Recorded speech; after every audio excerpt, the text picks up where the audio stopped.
Good day, everyone. This is Walter, and we will talk about David Ausubel assimilation, or also known as subsumption of meaningful verbal learning. So, this theory was all started in an argument in which, according to Ausubel, many educational psychology theories often criticize the expository or representational manner of the chain. They say that teachers assume such a major role in learning as providers of information, while students remain as passive receivers of information. And so, because of that, instead of criticizing this manner of teaching, possible proposed ways of improving it. And this is by suggesting the use of advanced organizers. Advanced organizers is a tool that he believes students can no longer be a passive learner during the discussion.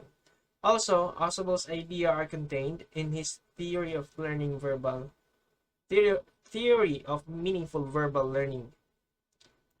This this supported the theory that the student form and organize knowledge by themselves. It emphasized the importance of verbal learning or language-related learning, which he considered to be very effective for learners ranging from 11 to 12 years old and above. So according to Ausubel, his theory is obviously effective to grades 6 or 7, and also students gradually learn to associate new knowledge with existing concepts in their mental structures. He also suggested that to ensure meaningful teaching, it is necessary to avoid rote memorization of facts, wherein students should need to manipulate ideas actively. It is because when we train our student to just memorize all the information to them, we are not actually teaching them how to think.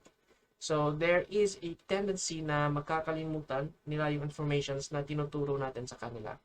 Since they are just memorizing it, they are not internalizing the information given to them.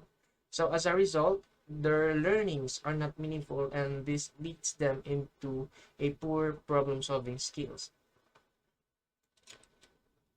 And as you can see, this graphic organizer will be the outline, or will be the flow of the whole discussion about possible ideas of Ausubel's ideas of his subsumption theory. So we will be tackling all of this later. Before we go through the discussion, let me first introduce the one who made this theory. David Paul Ausubel is an American psychologist and educator who grew up in Brooklyn, New York, was born on October 25, 1980, and died July 9, 2008. He went to the University of Pennsylvania to get his bachelor degree in psychology for pre-med, and he graduated from medical school at Middlesex University. And later he earned his PhD in developmental psychology from Columbia University in 1950. He also served as a faculty in several universities and retired from the academic work in 1973. And then he started to practice psychiatry. His most significant contribution to the fields of educational psychology, cognitive science, and science educational learning was on the development and research on advanced organizers, and Ausubel was influenced by the teachings of John Piaget, which is similar to his ideas of conceptual schemes. Possible related to related this to his explanation of how people acquire knowledge. His work also showed commonalities with just our theories and those that involve schema as a central principle, and also with Brunner's spiral learning model. So like what I said earlier in the previous slide, Ausubel was mainly concerned in his theory of learning with how people acquire knowledge. He pointed out that people acquire knowledge primarily by being exposed directly to it rather than through discovery. In other words, he believed that an understanding of concepts, principles, and ideas can be achieved through deductive reasoning. So the main theme, or the central idea of this theory, is that knowledge is hierarchically organized, that new information can be attached or anchored to what is already known, And once the learner successfully attach this new information to their existing knowledge, this is where meaningful reception of information takes place. This theory also concerns with how individuals learn large amounts of meaningful material from verbal or text or presentations in a school setting. So this is how the meaningful reception of information takes place to every learner according to Ausubel. Now, let's proceed to the focus of Ausubel's theory. So the first one is the cognitive structure. The most important factor influencing learning is the quantity, clarity, and organization of the learner's present knowledge. This present knowledge consists of facts, concepts, proposition theories, and raw perceptual data that learner has available to him or her at any point in time. So, yung present knowledge na sinasabi dito is yung knowledge na nadadala natin naturally even sa ating paglaki. Yung knowledge na na-acquire na pala natin without even noticing it. And the second one is the focus on advanced organizer. Since the learner's skeletal structure is the most important influencing factor, learning this should be strengthened. Ausubel proposed the use of advanced organizers to allow students to already have a bird's eye view or to see the big picture of the topic they've learned. So, as a teacher, it is better to give your new insights and knowledge about a particular topic, or magbibigay ka ng hint or pahapyaw about sa topic na ituturo mo. In doing so, you can make your students active and participative, and mas hahaba pa ang communication nyo between you and your students during the discussion because they all have the idea or knowledge in the topic you are about to teach. And the third is the subsumption. So, what is subsumption for Ausubel? Ausubel believed that subsumption is the primary way of learning during meaningful learning. The person subsumes, organizes, or incorporates new knowledge into old knowledge. Our mind has a way to subsume information in a hierarchical or categorical manner. If the new information is linked or incorporated with prior knowledge or familiar patterns, discuss prior knowledge first rather than new information to help information subsume. Advanced organizers provide concepts and principles to the students directly in an organized format. So, the strategy of advanced organizers basically means to classify, categorize, or arrange information as you proceed or advance to the next complex level.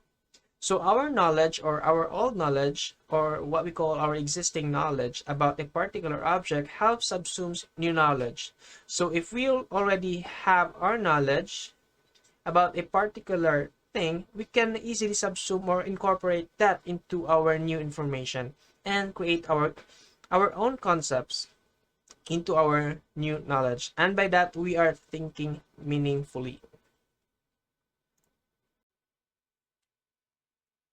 So there's a lot of purpose that Ausubel theory gives us.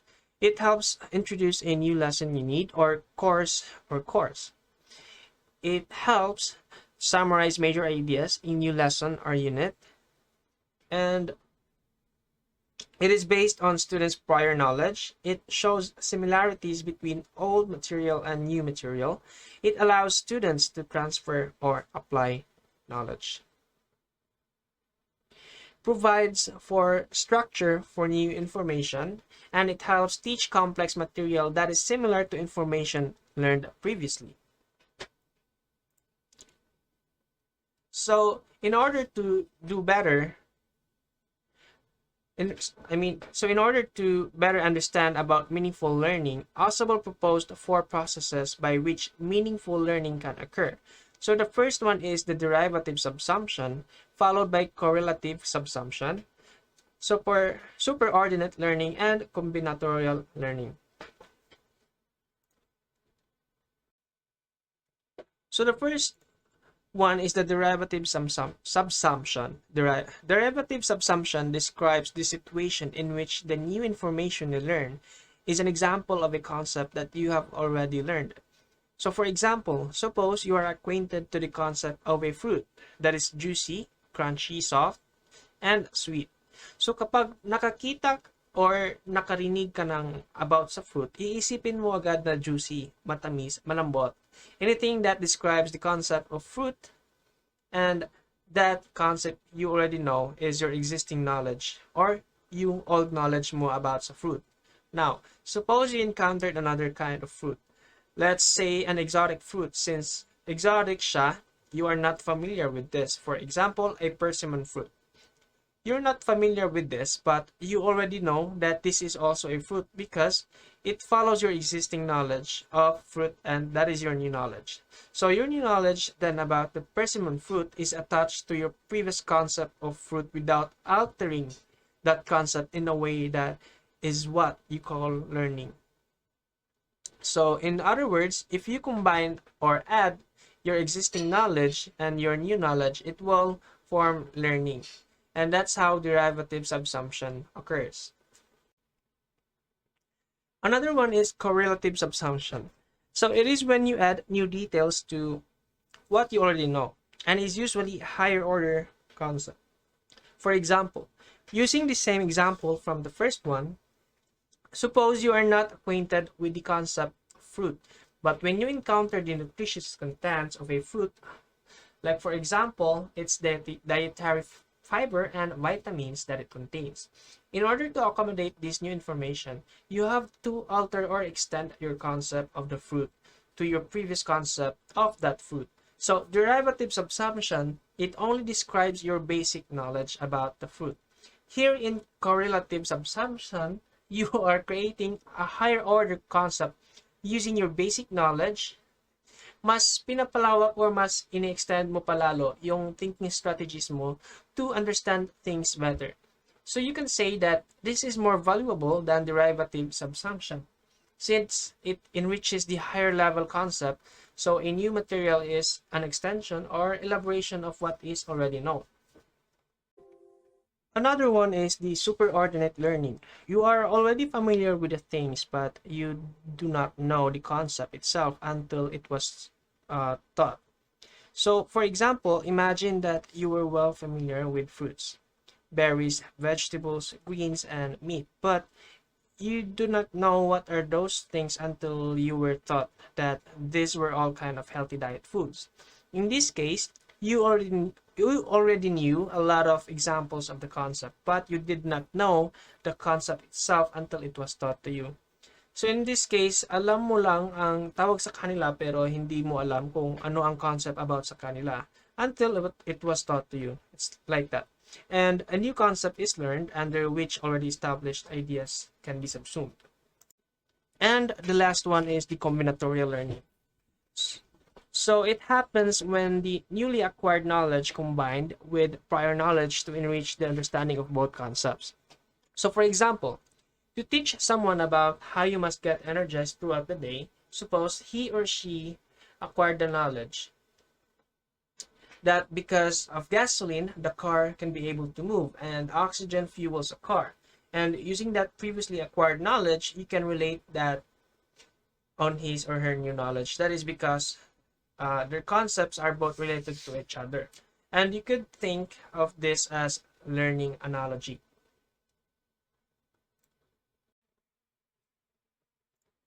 So going back to Advanced Organizer, Ausubel proposed the helpful uses of this as a representation of facts of the lesson. So an Advanced Organizer is a major instructional tool proposed by Ausubel. It is used to present information so that you can better understand and remember the information you are learning. And it is also used to introduce the topic of the lesson and to illustrate the relationship between what you are about to learn and the information you have already learned. So, advanced organizers are what we usually call as a graphic organizers. These are the things that the teacher usually use to explain and to let the students to know more about a certain topic. So an advanced organizer gives us two benefits. First is you will find it easier to connect new information with what you already know about the topic. The second one is you can readily see how the concepts in a certain topic are related to each other. Note that an advanced organizer is not a summary or review of a previous lesson. It also doesn't provide a structure for the current lesson. Instead, it provides a structure for those students thinking. It acts as a new conceptual bridge from the old information to the new information.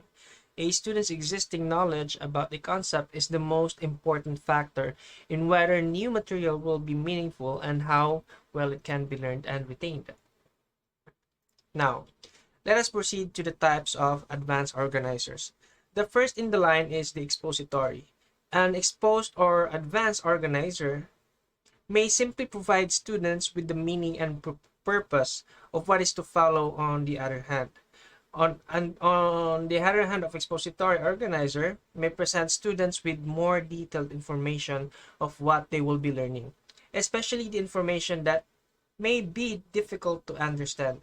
So an expository describes a new content. This is where the topic is being exposed or introduced to the learners. Here, in the example, instead of asking them what are the different parts of a Java program, you, as a teacher, ini-expose mo na agad yung topic sa kanila. And the next one is narrative. So, a narrative advanced organizer takes the form of a story.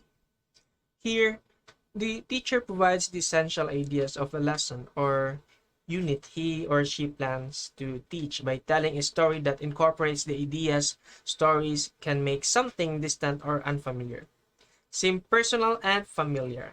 Familiar stories can stimulate students' thinking and help them make personal connections to new information. For example, before beginning a unit about the experience of immigrant groups who moved to the United States, the teacher tells a story of his or her ancestors who immigrated from a different country. So by using narration or storytelling in teaching, as a teacher, you are engaging your students and got their attention during the discussion because they are able to relate on the new information you are teaching to them. Kasi binibase mo yung sinasabi mo sa kinukwento mo sa sarili mo. Binibase mo sa totoong buhay, so yung mga estudyante mo is nakaka-relate sa tinuturo mo, and by that, mas nagiging participative sila at alam nila kung ano yung tinuturo mo na. The next one is skimming. So, when a teacher asks students to skim learning materials, he or she provides them with opportunity to preview the important information that will encounter later by focusing on and building what stands out in headings, subheadings, and highlighted information. So, an example to this, when beginning a new lesson, give students 60 seconds to skim an article, paying close attention to headings, subheadings, and the first sentence of each paragraph. This will help students become aware of what information they will be learning when they read the article more carefully. So in skimming, you are doing a selective reading method in which you are just focused only on the main ideas of the text. And the last one is a graphic organizer. A graphic organizer also provides students with guidance on what the important information is in lesson or unit. They visually represent information of students are about to learn. They give students direction and also provide a visual representing of the important information, and it is easy to see what is important and the relationships between the concepts. So some examples of graphic organizers are Venn diagram, concept maps, flowcharts, flower grids, column charts, and taxonomies. Actually, there are many examples of graphic organizers, but I only cite some of them.